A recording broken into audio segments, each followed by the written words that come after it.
Hello guys, welcome back to our YouTube channel. So in today's video, I want to be showing you how to add color splash effect in Picsart.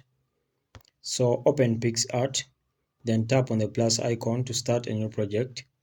So come to tap to see all.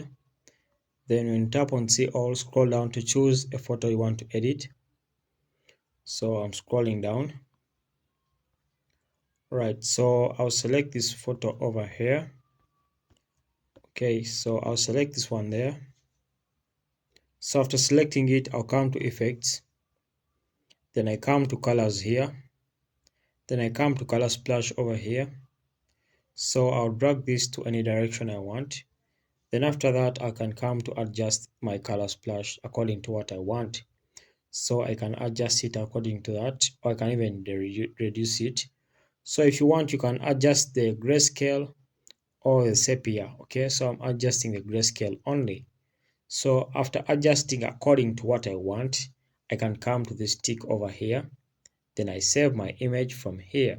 Okay, so that's how to add color splash in Picsart. Thank you for watching.